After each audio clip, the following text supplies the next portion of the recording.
Hey guys, Christopher here, and welcome to part 7 of How to Pixel Art. It's been a long time since I made a video for this series, so I apologize. I actually got very sick, and then had to work on my own games and stuff. I've been working on an RPG. As you can imagine, that takes up a lot of time. So much time, in fact, that there's, a beard appearing on my face, as you may have noticed since the last video. Okay, so let's get into it. Let's get started. I started using GIMP. It's a very good program, and it also came to my attention that some people, we're a bit worried about the fact that they don't have Pyxel because they have a PC or whatnot, or they can't afford it. But GIMP is free and it's for PC and Mac. So let's start using this. It's open source, very cool program, very close to Photoshop, and costs no money as opposed to lots of money. So I'm also giving everyone a promotion. So you're moving on from 16 by 16 and you're moving up to 32 by 32. I have faith in you all. I'm sure you've all been pixeling away, making fantastic stuff. Okay, so with GIMP, hold down Option and the mouse wheel to zoom in and out, and then that way you can get a nice focus on what you're doing. Okay, that's good for me. I'm just going to fill that in with a color. And then if you go here, you can make a new layout. Okay, so with GIMP, just hit N, and that's your pencil tool, and that's what we want to draw with. Don't press P, because that's the paintbrush, and you don't want to draw with that. Okay, so when you got N selected, you go down here, and you've got a 1 pixel brush.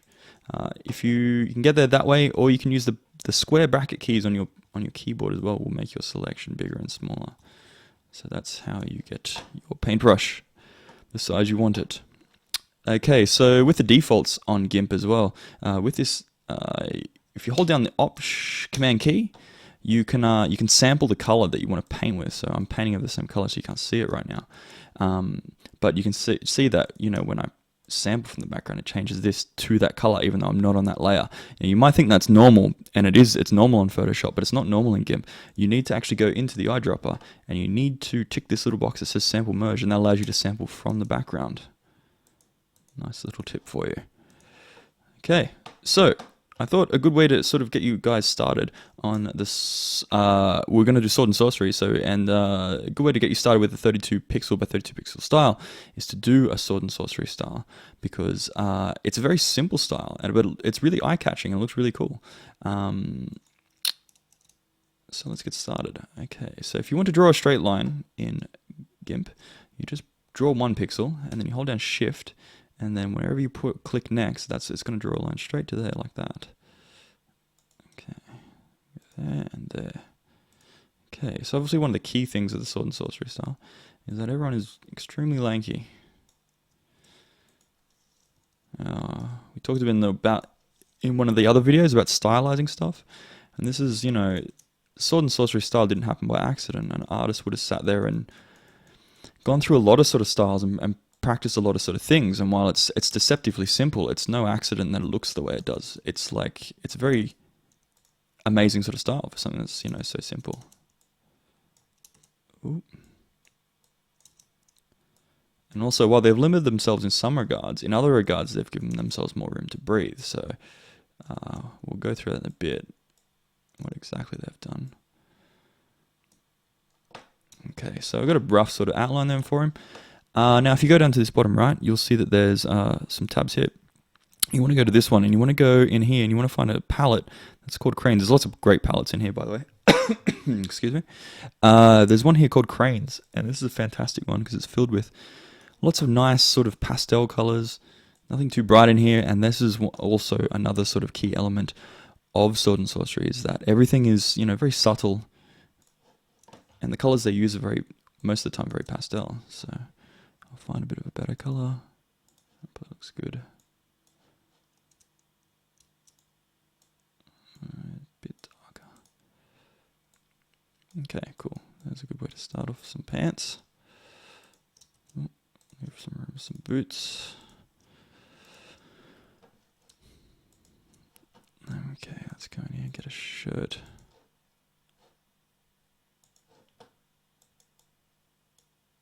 Yeah, not different enough for me. It looks pretty good.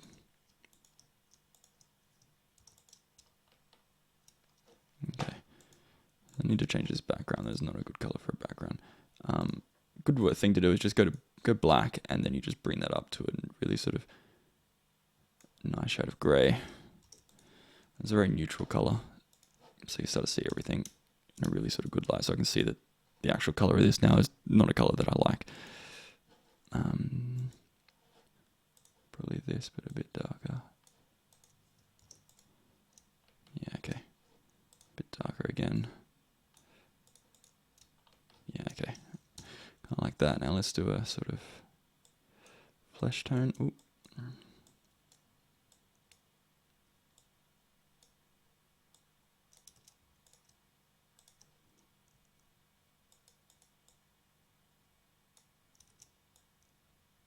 Okay. Might get rid of that. Okay. I fear I've made my character actually, in fact, need to thin them up a little bit.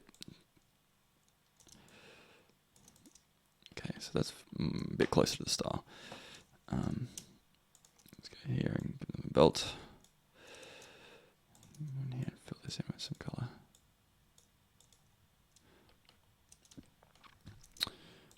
Okay. So we are approaching done with this, and some of you might be like, well, what are you going to do about shading?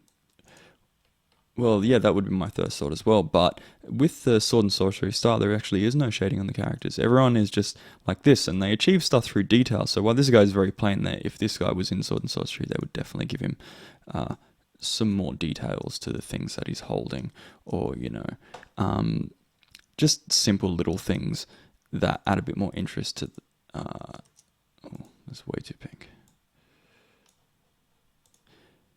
Yeah, they add interest through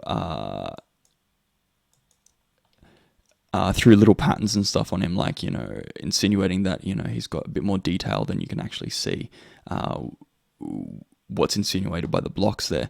So they don't actually go through and shade like we do in the other episodes.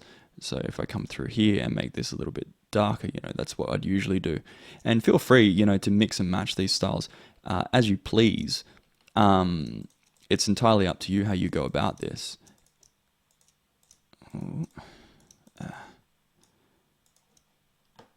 Actually, I might give him a weapon, you know, because they're always fun. Yeah, and as I was saying, just mix and match as you please. Don't feel like, you know, you need to obey the Sword and Sorcery style because you're learning about it right now. Feel free to improvise still and make up your own thing. I mean, you can go through here and shade it. Feel free. That's, in fact, is encouraged, because that's, you know, how you come up with your own sort of style for stuff. It's much darker, separate from the shirt.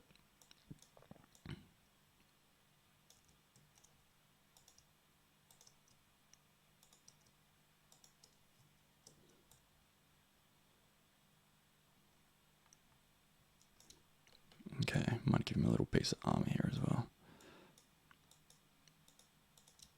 Okay, now you can see, like, I'm doing exactly what I was talking about before, which is adding interest through little shapes and putting things on him and stuff like that.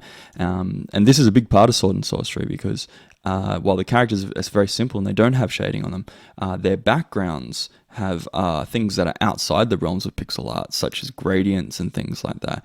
And I thought that would actually make a good sort of a good approach for our next episode. Is we'll take this character and we'll actually put him into a background so that, you know, you can see the style as a whole, because there's a lot of pieces that make up the Sword and Sorcery style. So I think this character by himself, he's pretty bland. Like, you know, he's not very exciting. In fact, if I was going to use him, I'd probably shade him personally, so he's just a bit more interesting. But with the Sword and Sorcery style, the characters end up being very simple, but they're made more interesting by the fact of their backgrounds and, you know, the situation that the character's actually in. So, cool. I'll see you in the next part. Thanks for watching.